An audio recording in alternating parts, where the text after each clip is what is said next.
papapasukin nga ba ng Congress, mga kababayan ko? Kanino nga ba ang huling halakhak?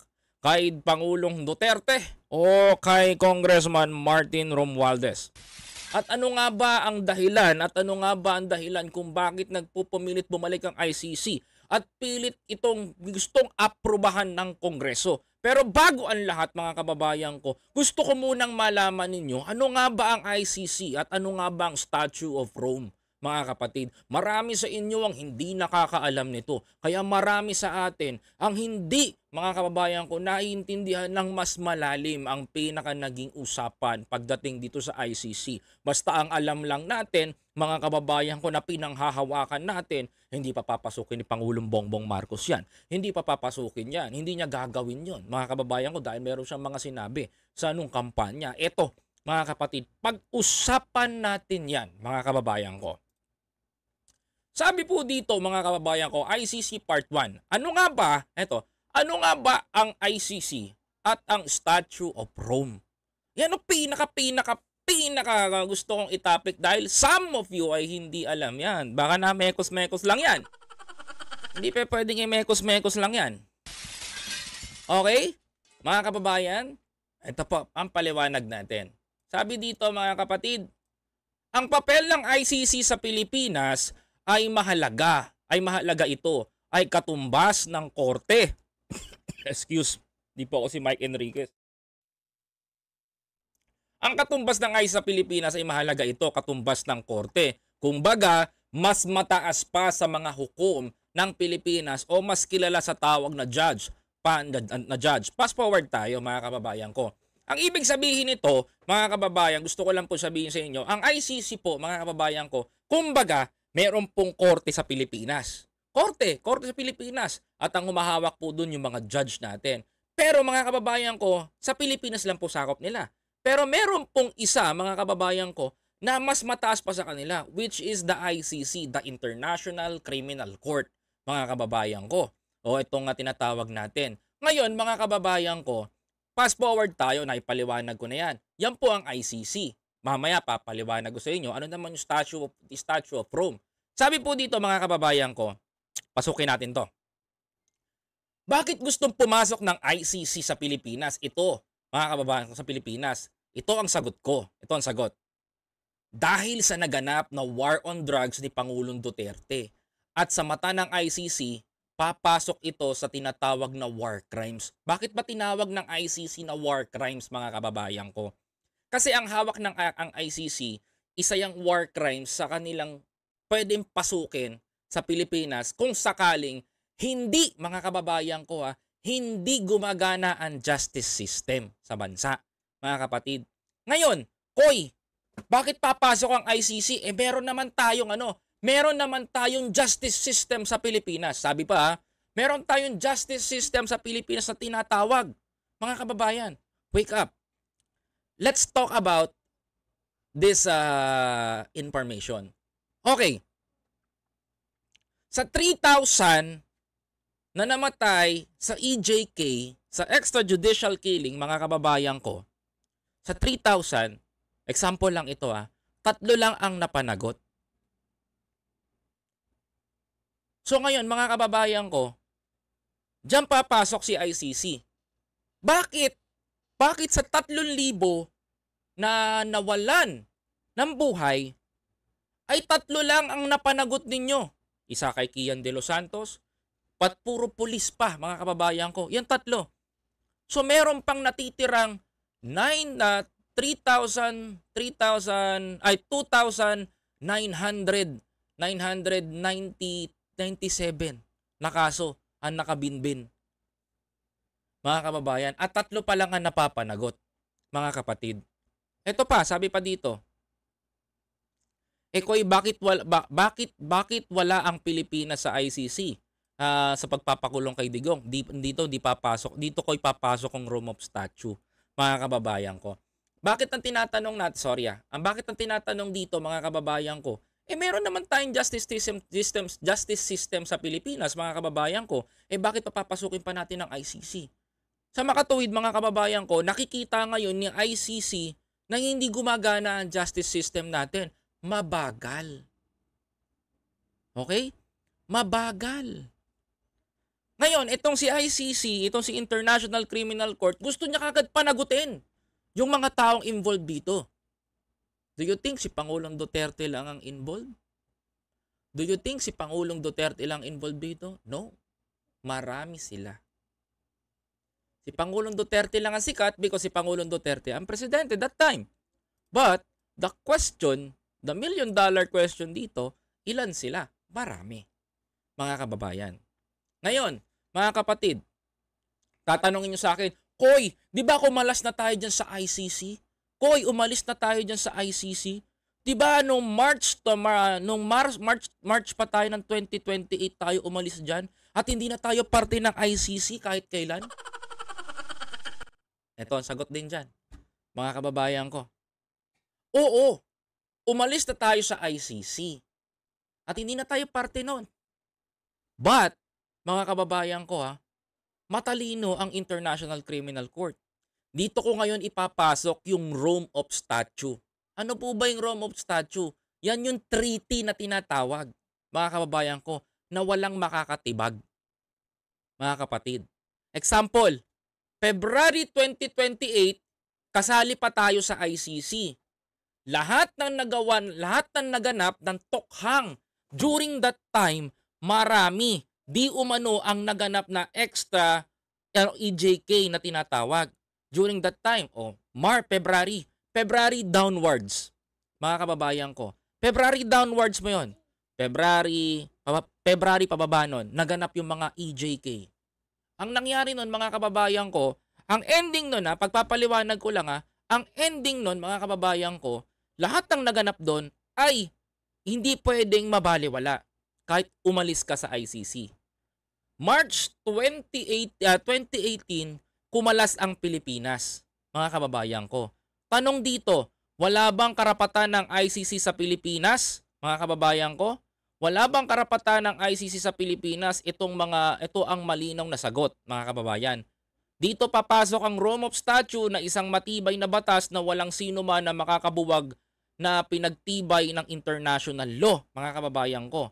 Sabi pa dito, ang Rome of Statute na ito ay nakasaad noon sa Article 127, its withdrawal shall be not effect and it shall not effect on any cooperation with the court in connection with the criminal investigation in the relation which the withdrawing state had duty cooperate with where commerance period prior to the date on the which the withdrawal become effective, mga kababayan ko. In short, mga kababayan ko, kung February 2028 tayo withdraw, naganap ang EJK February at nagtapos tayo, kumalas tayo sa ICC ng 2028 at nag-withdraw tayo at 2019, mga kababayan ko, at 2019 ito napawalang bisa ng ICC, mananagot pa rin at effective pa din ang ICC sa panahon ng bago mag-withdraw, mga kababayan ko. Para mas malinaw po, mga kababayan ko, mas malinaw kung kumalas lang sana si dating Pangulong Duterte sa ICC ng maaga bago magkaroon ng tokhang, mga kababayan ko, sa bansa, lusot sana siya. At hindi siya pang hihimasukan ng ICC o International Criminal Court. Mga kababayan, sa makatuwid, February naganap, kumalas ng March, mga kababayan ko. Yung naganap ng February downwards, mga kababayan, is pasok pa rin yon at hindi pwedeng baliin. So kung naganap yon ng February downwards ng month, ibig sabihin, sapul pa rin si PRRD, sapul pa rin si Pangulong Duterte doon.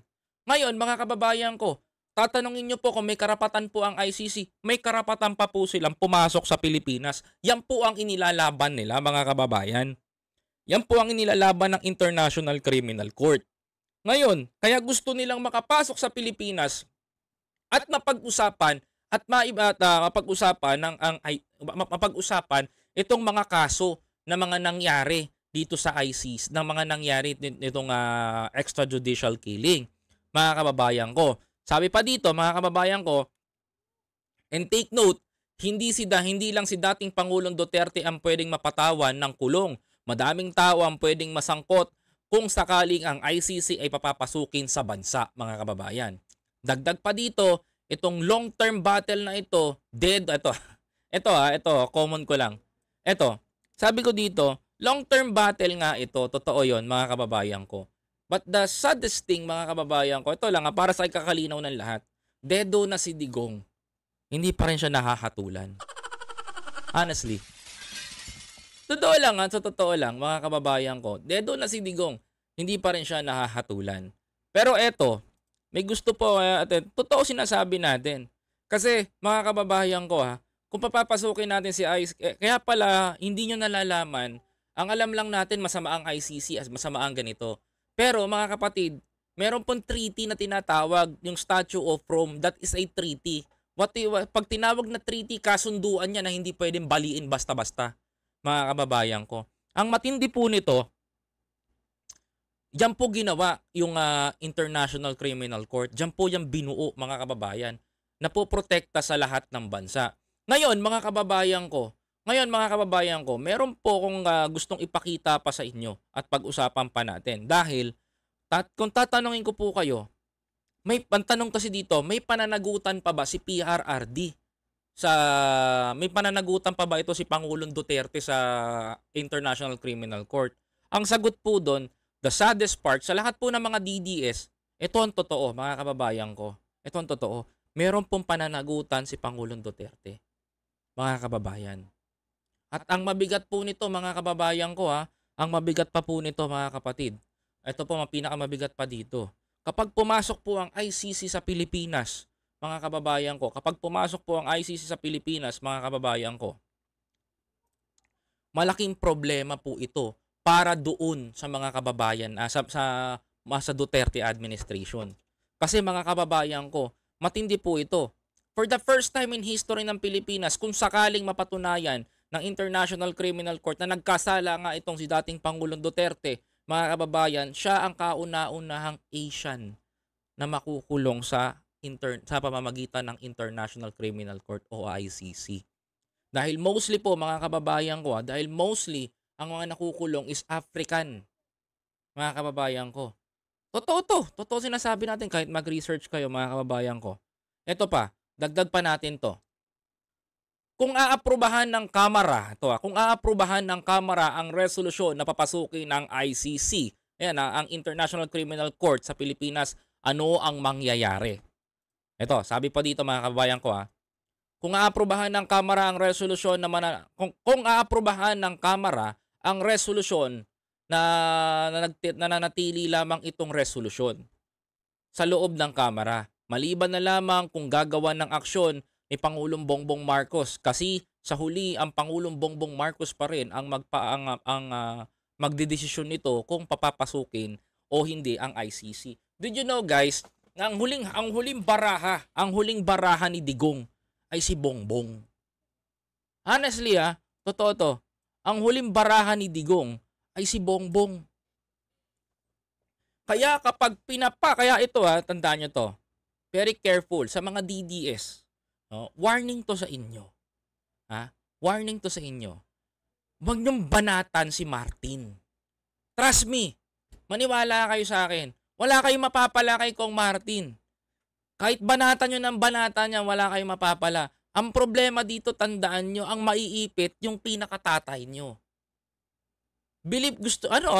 Totoo lang. Gusto nyo si Pangulong Duterte. Mahal nyo si Pangulong Duterte, pero itong mga lintik na vlogger ng mga DDS na to, banat ng banat kay Martin. Of course, sasagot yung isa dun. Mga kababayan ko, kahit sino naman pagtangkaan nyo ipa-impeach dun sa House Speakership, mga kababayan ko, si Bakin dun. Anak ng teteng, papalagang ka talaga. Ngayon, mga kababayan ko, hindi nyo napapansin, pinagtutulong-tulungan si Digong ngayon. Mga kababayan, di ba? Di ba? Pati si Subiri, tinitira nyo sa Senate. Mga kababayan, ganyan ang diskarte ng mga DDS na vlogger. Ang problema dito sa mga to, mga kababayan ko, ako kilala ko kayo. Ayoko magsalita. Tropa tayo. Pero pagdating sa ganitong opinion, mga kababayan ko, kung si Pangulong Duterte mapapahamak, wawarningan ko kayo sa channel ko. Kasi ito yung nakikita ko eh. Ito yung nakikita ko. I don't care kung hindi nyo ko pakikinggan. Ang sa akin dito, tandaan ninyo, ang sa akin dito, gusto ko lang ipaalam sa inyo yung pwedeng mangyari. 'Di ba? Ang masakit dito, ganyan ang ginagawa nyo. Ang hindi nyo alam, ipinapahamak nyo yung matanda. Isinusuong nyo yung matanda sa problema. Oh, kita nyo mga kababayan ko, kung maaprubahan ng ano yan, kung maaprubahan ng ano yan, kung maaprubahan ng Congress yan, mananatili pa rin yung resolusyon. Nandun pa rin yan. Ay, mananatili ang nakabinbin yan doon. Pero tandaan nyo, kapag umaksyon si Pangulong Bongbong Marcos at gumawa ng hakbang papasukin ng ICC, tandaan nyo to. Mark my words, mga kababayan ko, kulong si Digong.